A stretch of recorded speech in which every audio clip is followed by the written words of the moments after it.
Welcome to another edition of Q&A with TJ.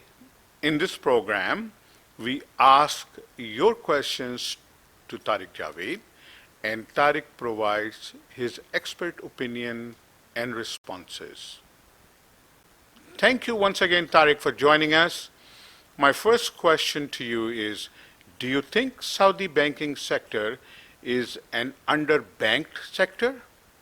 If yes, what can be done to improve this? Very interesting question. This has been asked many, many times before as well. And we have done SAMA had done quite a bit of studies on the subject.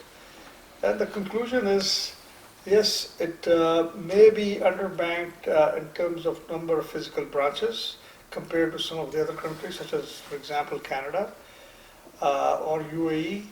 But certainly, in terms of banking, the provision of banking services, I don't think it's underbanked by any means. The reason being that we have both physical branches across the land, and certainly the number of branches has grown steadily over the years, and we've reached a stage that maybe if we had more physical branches, there would not be revenue generating branches. But on the other hand, Saudi banks have spent a tremendous amount of money in terms of investing in digital technologies, and our technological base in this country is second to none. I think almost 98% of the transactions now are done through the use of technology, point of sales, ATMs, internet, telephone banking, they all exist. And I think it's very common now that as a consumer, you don't even have to visit your bank for years and still meet all your needs. So as a result, it's not underbanked in that sense. Resources are available.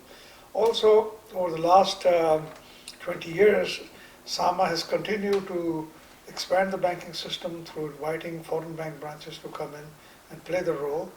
We now have a dozen local banks, and we have almost 16 or 17 foreign bank branches which are also providing services. So by various analysis that we have done in terms of the requirements of the consumer, I think my overall impression is that Saudi is not underbanked.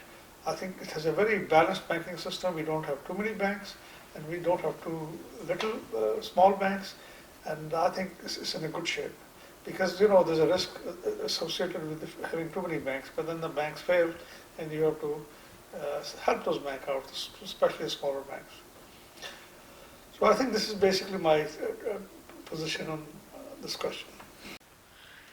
My next question to you is, if the oil prices sustain at $45 per barrel, what action GCC countries have to take in terms of their current account deficit and economic growth, while their average physical oil break-even price is around $80? Good question. I think what happens is that when you are into this kind of a situation, then you use all the tools that are available to you to come out of that. I think take the situation of Saudi Arabia.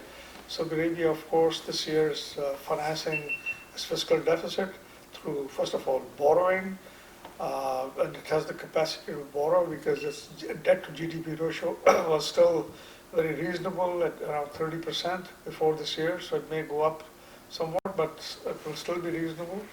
And then a lot of the debt that Saudi Arabia had is a domestic debt, not a foreign debt. That's also a point to be taken into account.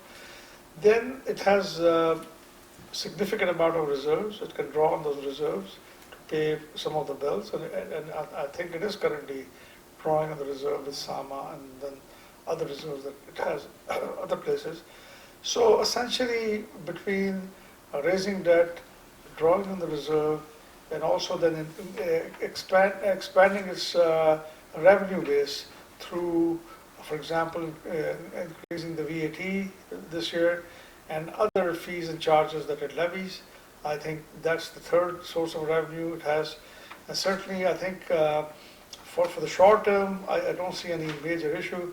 Certainly, this kind of strategy cannot be sustained over a long term because your debt raising capacity will be limited or constrained. Also, your reserve will go down to a level that is not sustainable. And then of course, then you have to look at taxation, your ability to tax.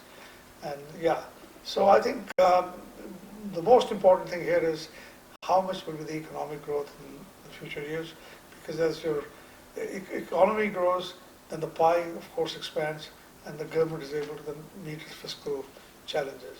So I'm optimistic that Saudi Arabia will be resilient and come out of this situation very, very nicely in the next few years. Thank you for your response.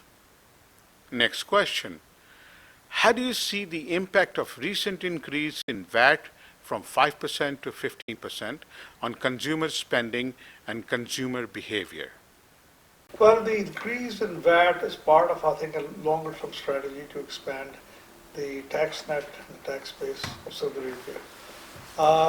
The only reason that this is at the moment raised questions and eyebrows is because it came up too quickly. I think that 5% was introduced in 2018, and now within 2 years we have raised it to 15%. But certainly people, population at large, understands the reasons for this, because the government has to put in a lot of money into the economy, and one way to share the burden with the consumers and the population at large was to find a way of doing a quick raising of taxes.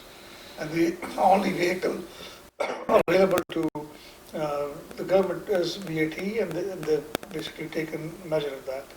It would have an impact economy. Basically, what will happen is the inflation will go up. In fact, I was reading that the inflation from July to July, inflation has gone up to 6%, whereas historically the inflation has been around 1.5%.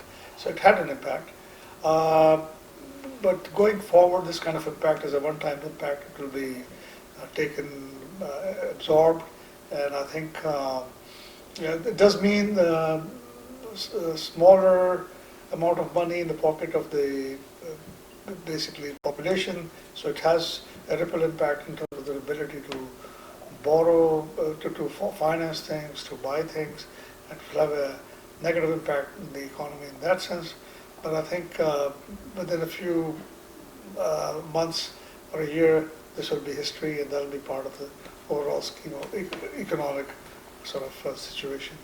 So I think, yes, a one-time impact, immediate impact, but in the longer term, these things are normalized, and this will be normalized. Thank you very much, Tariq, for your excellent responses.